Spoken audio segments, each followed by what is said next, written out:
Disebut-sebut sebagai wali dan dilantik oleh Roro Kidul, penceramah yang selalu tampil bertelanjang dada di Sukabumi akhirnya buka suara. Penceramah bernama Encep Zainal Mutakin itu membantah dirinya pernah mengklaim sebagai wali.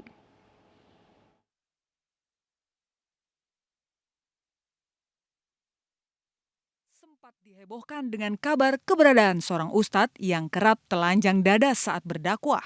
Pesan berantai mengenai seseorang yang dilantik menjadi wali oleh Roro Kidul pun beredar luas. Ustadz Encep sebagai sosok yang dimaksud dalam pesan tersebut pun angkat bicara dan lapor ke polisi. Ustadz Encep menegaskan bahwa dirinya bukan wali dan telah menjadi korban hoaks.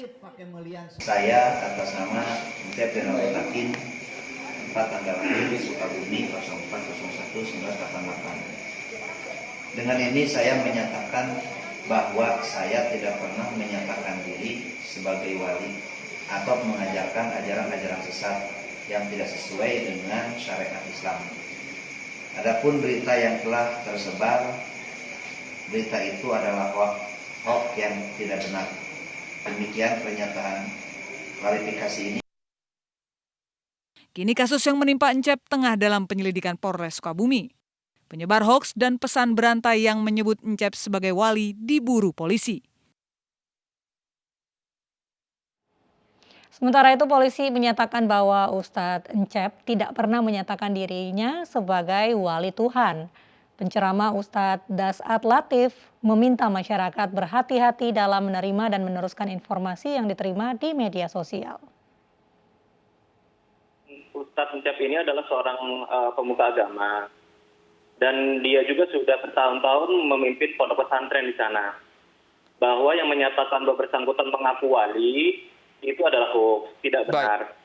Bahwa kebiasaan Ustadz Encep dalam melakukan aktivitas tidak menggunakan baju itu baru dilakukan beberapa minggu ini. Dan itu pun menurut keterangan dari Ustadz Encep merupakan kepatuhan yang bersangkutan terhadap amanat gurunya seperti itu. Ada garis besarnya bahwa ajarannya tidak ada masalah dan tidak ada yang menyatakan bahwa Ustadz Encep ini sebagai wali. Meskipun ada yang mengaku nabi lah, mengaku wali lah, mengaku apa dan sebagainya, tentu umat tidak akan serta-merta mengikutinya. Sebab kenapa? Pemahaman mereka terhadap agama sudah baik. Sehingga tidak gampang terpengaruh oleh aliran-aliran yang sesat ini. Itu yang pertama. Yang kedua, ini sudah diklarifikasi. Hoax bahwa saya wallahualam ini untuk klarifikasi kepada si pengaku wali apakah betul berita itu adalah hoax yang beredar di medsos itu hoax atau tidak, itu sepenuhnya tugas kepolisian untuk membuktikannya. Nah, karenanya kalau ini hoax, maka yang paling menjadi pelajaran buat kita adalah menggunakan media massa, menggunakan medsos itu harus punya kearifan dalam menapis dan menyeleksi berita-berita yang akurat. Bahasa Qur'annya, setiap berita yang kita terima, setiap informasi yang kita terima, langkah pertama yang harus kita lakukan adalah tabayyun. Staf khusus Menteri Agama Muhammad Nuruzaman mengungkap ada sekitar 4.500 penyuluh agama Islam yang radikal. Padahal penyuluh agama adalah garda terdepan Kemenak untuk meningkatkan kualitas keberagaman beragama di Indonesia.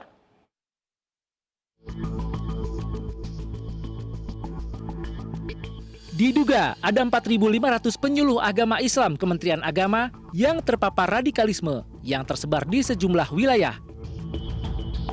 Padahal penyuluh agama menjadi garda terdepan Kementerian Agama untuk meningkatkan kualitas keberagaman di Indonesia.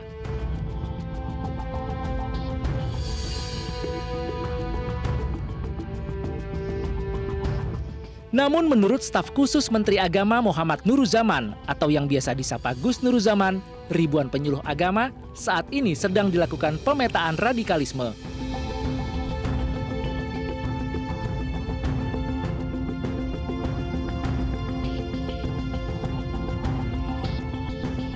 Sedangkan pemerintah sebelumnya sudah membuat langkah untuk mencegah ASN dari paham radikalisme, yaitu dengan mengeluarkan larangan bagi ASN berafiliasi atau mendukung organisasi terlarang.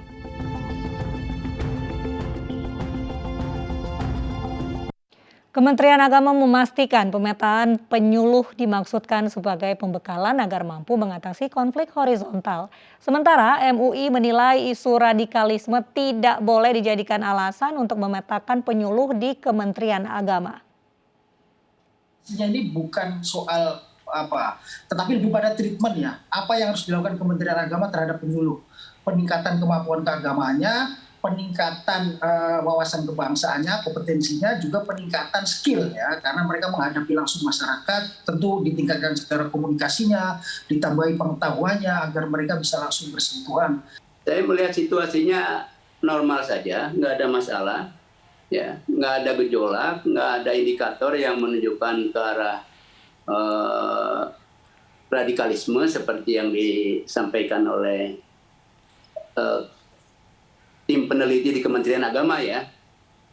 Cuman saya beri catatan dulu sebelum lebih jauh saya bicara, bahwa terminologi radikalisme itu sendiri sebenarnya ini jadi persoalan bagi saya ya, dan bagi Majelis Indonesia. Karena kata radikalisme itu maknanya netral, ya, maknanya bisa positif dan bisa negatif. Tergantung muatan tentu saja. Makanya kalau mau lebih tegas untuk melihat kecenderungan kepada negatif, mestinya tidak memakai istilah radikalisme. Baik. Tapi ekstremisme atau ya lebih tegas lagi ya terorisme. Ya. Baik. Karena radikalisme itu nanti bisa memberi pengertian dua tadi, antara positif dan negatif. Masyarakat Anti Korupsi atau MAKI mendatangi gedung Kejaksaan Agung Kebayoran Baru, Jakarta. MAKI melaporkan jaksa KPK atas dugaan pelanggaran kode etik terkait penemuan bendera diduga HTI.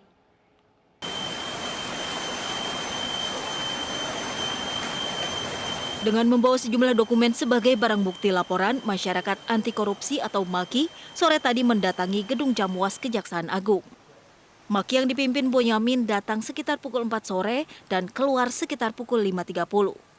Kedatangan MAKI ke Kejaksaan Agung untuk melaporkan dugaan pelanggaran kode etik oleh sejumlah jaksa yang bertugas di bidang penuntutan KPK. Adapun pelanggaran kode etik ini terkait polemik bendera diduga HTI yang berada di lantai 10 KPK, di mana lantai 10 KPK adalah bagian penuntutan. Karena itu saya melaporkan kepada Jaksa Agung Minta Pengawasan dugaan pelanggaran etik. Sebenarnya karena itu juga persepsi, bisa aja bendera itu bendera syahadat, bisa aja bendera yang lain, tapi sepanjang gambar yang saya terima itu tidak ada tulisan HTI. Tapi ya apapun ini bisa aja itu menjadi persepsi masyarakat, dan itulah bentuk ukuran pelanggaran etik yang diduga dilakukan oleh seorang jaksa yang sedang bertugas. Bonyamin pun berharap Kejaksaan Agung dapat menerima dan melakukan pemeriksaan terhadap laporannya sesuai Peraturan Pemerintah Nomor 53 Tahun 2010 serta Undang-Undang Nomor 16 Tahun 2004 tentang Kejaksaan RI. Dari Jakarta, Dan Helmi Sejangbati, iNews melaporkan. Pasca kerusuhan yang menewaskan 6 orang, situasi di Yahukimo, Papua berangsur kondusif. Selengkapnya usai jeda berikut.